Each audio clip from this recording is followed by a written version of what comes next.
Welcome back to our channel রাখু অনলাইজ world. তো তোমাদের জন্য নতুন আরেকটি ব্লগ ভিডিও নিয়ে আমি চলে আসলাম আজকে। তো আজকে প্রথমেই দেখতে পাচ্ছিলে যে আমি ইন্ট্রোটা দিয়েছি একটা ট্রাভেল ব্লগের থিম দিয়ে।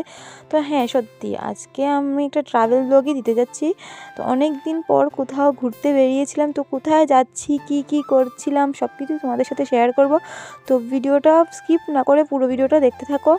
তো প্রথমে সকাল সকাল ঘুম থেকে উঠে আমরা স্নান টান করে পুজো টুজো দিয়ে মানে বাড়ির কাজটা ছেড়ে পুজো টুজো দিয়ে চলে গেলাম, মানে রওনা দিলাম যেই জায়গাতে আমরা যাবো একটা মানে যাবো আমরা একটা কি বলবো একটা গুরুস্থানে, একটা এক জায়গাতে। তোমরা জানো আমাদের ছোট্ট পাহাড়ি রাজ্য ত্রিপুরা, তো ত্রিপুরার মধ্যে একটা বিখ্যাত প্রতিষ্ঠিত একটা ঠাকুরের জায়গা আছে উনুকুটি। তো ওই উনুকুটি দেখতে আমাদের মানে দূর থেকে কিছু আত্মীয় স্বজনরা এসেছিল, মানে আমার দিদা দাদু, তার দুটো দিদা, তিনটে দিদা একটা দাদু এসেছিলেন। তো ওদেরকে নিয়ে তারপর আমার ননদ দেওর আর আমার মামা শ্বশুরও ছিল সাথে। তো সবাই মিলে চলে গেছিলাম উনুকুটি মানে তীর্থক্ষেত্রটা দেখতে, মানে ওদেরকে দেখাতে। আমরা তো অনেকবারই দেখেছি কারণ আমাদের বাড়ির কাছাকাছি, তো ওরা তো দেখিনি, তাই ওদেরকে নিয়ে চলে গেছিলাম আমরা সবাই মিলে মানে দেখানোর জন্য। তো তারপরে ঢুকছি, এই যে ঢুকলাম মানে উনুকুটি দেখার জন্য ঢুকলাম গেটের ভেতর দিয়ে ঢুকে তারপর চলে গেছিলাম মানে সিঁড়ি নামতে নামতে। তো ভিউ মানে জায়গাটা এতটাই সুন্দর গাইজ, মানে কি বলবো, মানে অসাধারণ। মানে যতবারই ছোটো থেকে অনেকবার গিয়েছি, এমনকি তোমাদের দাদার সাথে অনেকবার রিলেশনে থাকতে, তারপর বিয়ের পর অনেকবারই গিয়েছি। তবুও যেন যতই দেখি জায়গাটাকে মনটা যেন মানে আর তৃপ্তি হয় না, খুব ভাল লাগে।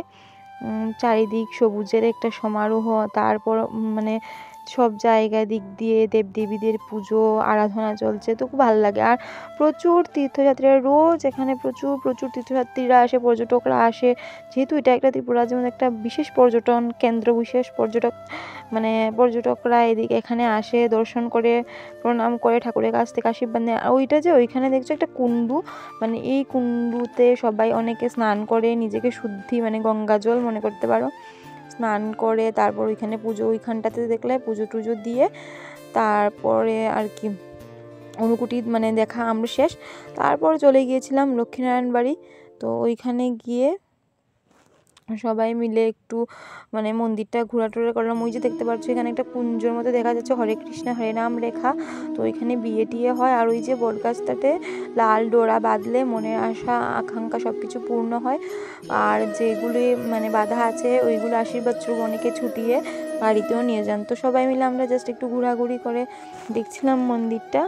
তারপর এখানে দেখো আমার দিদুন মানে যে দূর থেকে যিনি এসেছিলেন, জায়গাটা বলবো না কোথা থেকে এসেছিলেন থাক, তো উনি মানে ওরা সবাই দেখে প্রণাম করছিল ঠাকুরকে, গাছটাকে প্রণাম করছিল।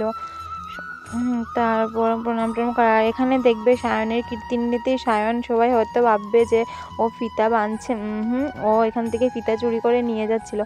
তারপর চলে গেলাম ওই যে ঠাকুরের কাছে একটু প্রণাম করতে রাধাকৃষ্ণের মন্দিরে। তো রাধাকৃষ্ণের মন্দিরে গিয়ে সবাই মিলে ঠাকুরের কাছে অনেক মনের আশা আকাঙ্ক্ষা প্রকাশ করলাম, প্রণাম করলাম। এখানে দিদা দেখো মানে রাধাকৃষ্ণ ঠাকুরের কাছে আমি সবসময় এটাই প্রার্থনা করি, ঠাকুর তোমাদের ভালোবাসার মতো যদি আমাদের ভালোবাসাটাও অটুট বন্ধনে মানে থাকুক, আর কি বলবো। তারপর এখানে লক্ষ্মীনারায়ণ বাড়ির একটা পুকুর মানে দীঘা বলতে পারো, পুকুরটা এতটাই সুন্দর, তো প্রচুর মাছ থাকে। তো আজকে গিয়েছিলাম আমরা দেখতে, তো ওইখানে মানে বাসন মাছ ছিল, তো তাই আর নিচে নামতে পারিনি। তো গলার অবস্থাটা বেশি ভালো না কারণ একটু ঠান্ডা পড়েছে, তাই কথা বলতে একটু অসুবিধা বোধ হচ্ছে।